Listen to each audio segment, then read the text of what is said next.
This is the makeup I just did right now. Like, it's super beautiful, and I'm gonna take lots of pictures. So yeah, in the last unboxing video I showed you that I got this mic, but I've not used it at all. And if you can hear, there are some sounds going around my surroundings. So let me quickly fix it to my phone so that it cancels out all the noise you would most likely be hearing. So the mic has 3 connections. I'm using an iPhone, so I'll use this. It's a double microphone, but I have no need for that. So you quickly switch it here, light comes on, and then you switch this as well. There's a blue light. So when this is stable blue, this is green, they've connected. So let me fix it. Let's see the change it will make.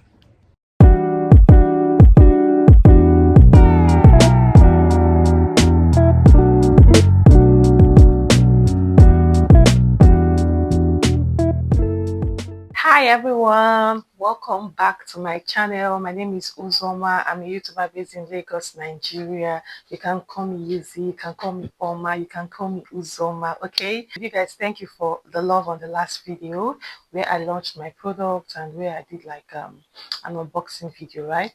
So these are the last 2 videos, and thank you for all the love, thank you for all the support, and I'm really grateful. Thank you so much. So in this video, because I had some people asking me, not on YouTube but on my personal WhatsApp, I had some people asking me to give like a story time on the businesses I've done and how far it has gone, what prompted me to start those businesses, and where Bridge Kiddies is the newly launched business I just started. Okay, so first of all, I came to Lagos in the year 2017 as a core member. So that was the first time I was coming to Lagos. Okay, not the first time, but maybe the second time I was coming to Lagos. The first time was when I came to apply for a US visa years back, and I got rejected. Story for another day. Okay, so this was the second time I was going to be coming to Lagos. I was pumped up, I was excited. A core member in Lagos. I didn't even work for it. I didn't even pay money for it. It was just God's plan for my life, and I'm grateful to God for that. So I came to Lagos in 2017, and then I served. And after my service, I was retained like 9 to 5 proper after NYSC. The salary I was earning was not enough. So I knew that I needed to do something else. I needed to add a business to my job to sustain myself in Lagos State, Nigeria, coupled with the fact that I needed money. I needed daily 2K. I needed the good things of life. I needed clothing. And my salary was not just enough. It was just enough for my feeding, transport, and probably saving for rent. Because by the time I save whatever I save for the year, it can only afford my rent. And so I didn't have like savings or anything, so I needed more money. So I started selling hairs. That was the first business I started selling in Lagos State, using hairs. I think that page is still on Instagram, I'm not sure, but that was what I started selling. Obviously, I didn't have capital. I did not have any capital. So at that time, what I would do is that I would go to my supplier's shop or store, whatever, take pictures, do videos, and then I upload on my WhatsApp and I upload on my Instagram as well. So when I get any order, I would quickly beep him. I'm like, can you please, if it's an outside Lagos order, can you please supply this to this? Please don't use your nylon, use my nylon or use a plain nylon. So that was what drop shipping. You already know what drop shipping is about. You have a group, a wholesale group, and if you have an order, they'll just drop pictures. You can come take pictures at the shop, but they'll just drop pictures. You can upload, and then if you have a customer, the person supplies or you go pick up and supply, right? So I did that. I think if you ask me the total heads I delivered throughout my tenure in that business, it was probably maybe 6 heads or 8 thereabout. Anyways, so long story cut short, I think I did that business a bit, and then I had to infuse another business inside because I was like, hello, use a conglomerate, okay? So I started selling fabrics. At that time, fabrics were really affordable. 2-piece fabrics, you get 2 yards plain, 2 yards patterns, and then you sell. So I was selling those fabrics, and that was where I was like getting real turnover. I didn't put so much profit on it because how much is the fabric? So I didn't put so much profit on it, and then I will have like turnover. I can't remember how many people I sold for, but it was really good. Okay, so I was doing that for a while. Then my uncle that was helping me get those fabrics from Aba, I don't even know what happened to him. He had to move to Jos or something. So I now use someone else, and then I got bad products. So that sort of discouraged me. I think those products I got, my husband later bought most of them. He didn't pay. He did not pay me. Okay. Then we were dating and he just said, oh, he's going to take those ones and he's going to pay. He did not pay. That man is owing me. So that aside, so I think what made me stop my business, if I'm being honest, was my husband. He was my boyfriend at the time. So what happened was that there was a day. I've suffered in this my business. So it was for using hairs because for the fabrics I had them readily available. But for using hairs, I didn't have control over a lot of things. Remember, I'm drop shipping, right? So I went to this. I went. Oh my god! Now that I'm just thinking about it, I was really stressing, you guys. Well, days of little beginnings, right? So I went to the market. I was going to trade fair. Hmm. I went to trade fair market, and then I would so now that was when my supplier was at. So I had someone I will not forget. A customer wanted pixie cut hair, and so I went to this customer this Saturday, and I said, "Oh, I wanted pixie cut," and I paid completely. And so I said, first, please, can you fix this today? That was on a Saturday. Stylist was like, oh no, pixie cut will require a lot of styling and he's busy and all of that. So I was like, okay, you know what? I'm going to leave this with you, but please, first thing tomorrow morning, I will come pick it up because I have to deliver it tomorrow. The client was like, oh, the customer was like, oh, I'm traveling and all of that. So I needed to deliver it the next morning. So on Sunday, I was calling this guy. My goodness, I called him. I was like, I'm on my way to your place. I can't remember that place, but it was still towards that Alaba side, right? So I was like, I'm coming to your place now. So I went to the place, the bus stop he told me to stop at, and he was gonna come out. I stopped there and then I started calling this guy. Hey, hey, hey. I called him over 20 times, over 50 times. I just hope I'm not exaggerating, but I really called him and he was not taking my calls. I was devastated. The customer was already texting me on IG. Oh, my flight is for I think 12 p.m. or 1 p.m., something like that. I need to see, hey, oh my God. I was calling this guy. And remember, it's Sunday, and I had to be at church for second service. But the plan was that, oh, if I pick this in the morning, I will go to church for second service because I was a worker at the church. So like if I go to church for the second service, after the second first service, which ends by 12, I would just go to the client customer's house. I think I flight was for 3 p.m. But that was the plan. So I waited for this guy. I called him. I was at the bus stop. There was nowhere to sit. I was getting harassed by Aberos. No, this is Lagos. This I'm like, my beautiful girl, what did they do for you? I don't want to touch you. Oh my God. I was so afraid. I was so bothered. I was calling my husband now, which he was my boyfriend at the time. I was calling, I was like, I'm tired of this. I just ranted because I just needed somebody to rant that I was almost, I think I was crying. So after that experience, long story cut short, I delivered the hair. I think the customer even had like bad complaints. Not like bad complaint, but she was like, oh, it was not proper. The wig cap was big, was small, but that the hair was great. So she didn't really complain. She was like, oh, I wish the wig cap was bigger, but the hair is good. And she gave me good reviews. And so anyways, I came back home. My husband came to visit me after church. I was crying. I was frustrated. So at that point, my husband said, no, you're not doing this business again. And I'm like, are you for real? Like, hello, you can't tell me what business to do or what not to do. Like, this is my hustle. And I was like, what is the profit on this head? And you guys, I'm not joking. At the time, my profit was like maybe 3,000. Highest 4,000. It's not more than 4,000.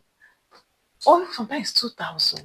But to me, I wanted to build customer base. I wanted to build a base so that gradually I can increase prices, right? Because even the ones I put so much profit on, it's not like I even still sold those ones. But the ones I eventually sold, my profit margin was very low.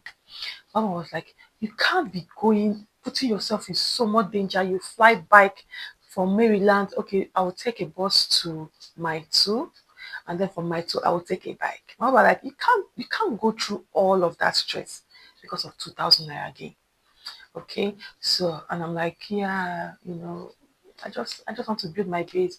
Mama was like, you are not doing this business again.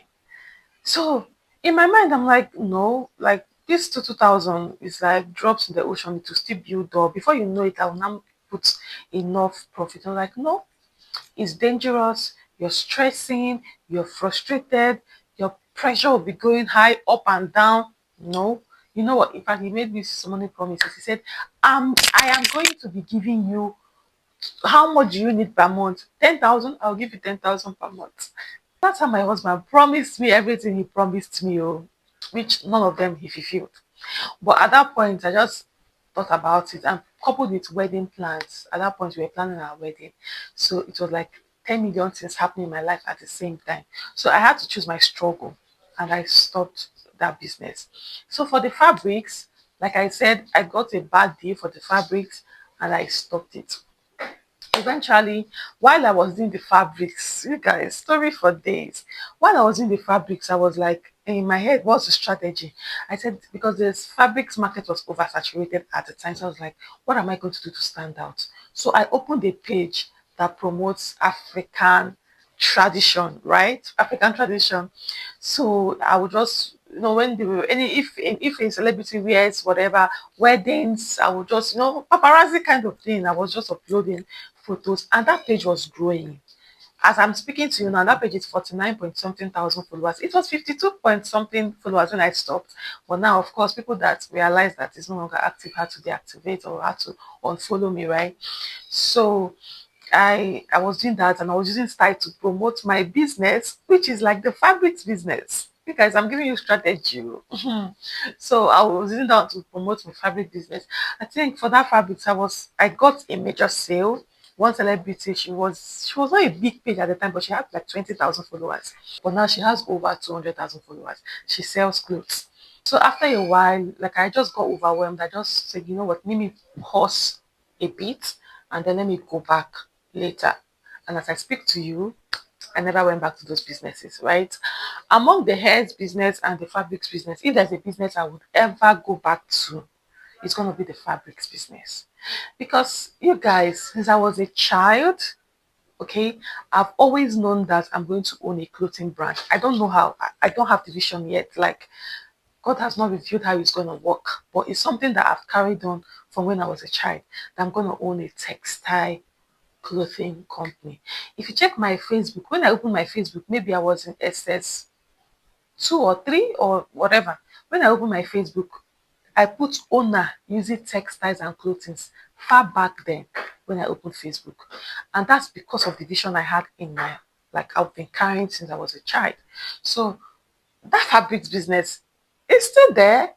I mean, I've not prayed about it. I've not got anything about it, but I don't know. I have that strong conviction that I will eventually go to fabric business because I'm someone that also loves like fashion, stuff. I love them. I love fabrics a lot. And I want to have fabrics and probably do like a ready to wear. Anyways, that one is like a plan that I have no idea about. So I was using that paparazzi page to be promoting my business. Apart from that one, this is like three, fourth, and that one I had like I had someone, people would come to advertise their business for me. Some I was doing as low as 20,000. I was still making like small, small money inside that one. Oh, I'll be like, oh, for your promotion ads, I'll use that page, promote people's businesses, make money. On top of that one, I don't also see. I can tell you that I've paid my dues for in Lagos. The other one I started was business consulting. So I was designing logos for people. I was doing logos. And that was where my love for graphic design came in. And I still feel like, okay, I know, I have so many feelings, but I really love graphic designing because when I get something, I picture it, I see it. I don't know how to explain it. For instance, you have this park. There's something attractive about this park. Okay, I see it, it communicates to me. So I have that eye for it, maybe eye for details. Okay. So, anyways, at that time, the name of the business was Flay. It was business consulting. I was doing logos for people. I would do highlights. If you're familiar with Instagram, you see like all those highlights that has telephone, get to know me, blah blah blah. If you don't know what those things are, check Bridge Kiddies, which is my business. You will see those things there. I would design those things and I was making small money. I think then I was doing for 6,000, I did 5,000. I will shall do like I think I did for like 5 businesses. And somehow I don't even know where that page is. That page just disappeared. It's not even on Instagram again. Maybe I changed the name. I don't know. But that was like the fourth hustle I've done in Lagos. Okay. So currently, I know that you guys will be like, oh, how many things do you want to do? But currently, Rich Kiddies is my new baby. And it's my everlasting baby. Hmm. The vision for Rich Kiddies is beyond clothing. It's beyond um, selling clothes, selling shoes, selling accessories, selling interiors. It's beyond it. I have a bigger goal for it. And that goal, that vision is but for a while. I will explain later in future. It's not even now. God has told me it's not even now. It's not even like anything close to now. So, but there is a huge vision for it in the future. When that time comes, I'll still come and tell you guys. And I'll reference this video that I'm doing. I started off, and I'm starting off with shoes. Then I have over 300 pieces of clothing that's going to come in between now and January. And yeah, I'm still like getting more things. You guys just chill. So, but majorly now we're just going to be doing like clothes, shoes, accessories, and party packs, right? Party pack is definitely going to be on an order basis based off the fact that people have different desires, different things they want, and those things are like trendy. Some things are not trending again. So you guys just stay tuned. Bridge Kiddies is my baby that I want you guys to pet it with me. I love Bridge Kiddies, and I really hope that you guys would follow us. You can follow us on Instagram, you can add us on WhatsApp, you can add us on TikTok, and let's attend to your child's needs. So for Bridge Kiddies, we are a bridge. That's the way I think of it. I don't have a motto yet, but I like to think like we are like a bridge. You know what a bridge is? A bridge is connecting you from one end to the other end. So your child has his or her needs, and then we are the connection to those things. Okay? I don't know if that makes sense. But yeah, so you guys, please stay tuned, follow us, patronize us, and let's do this together, okay? So that brings me to the end of the businesses that I've done in Lagos. And I hope you guys enjoyed this my story time about these businesses. And yeah, thank you for stopping by. If you've not subscribed, please, is beg and begging. Please subscribe to my YouTube. Please like this video. Please comment. What business do you want me to come back on? What business do you think I should go back on? What do you want? Let me know in the comment section. And don't forget, if you want hairs, if you want fabrics, if you want business consulting, if you want social media management, just reach out to me. I can do all of them. Anyways, thank you guys so much for sticking up to this point, and I do love you guys. Catch ya. See you in the next video.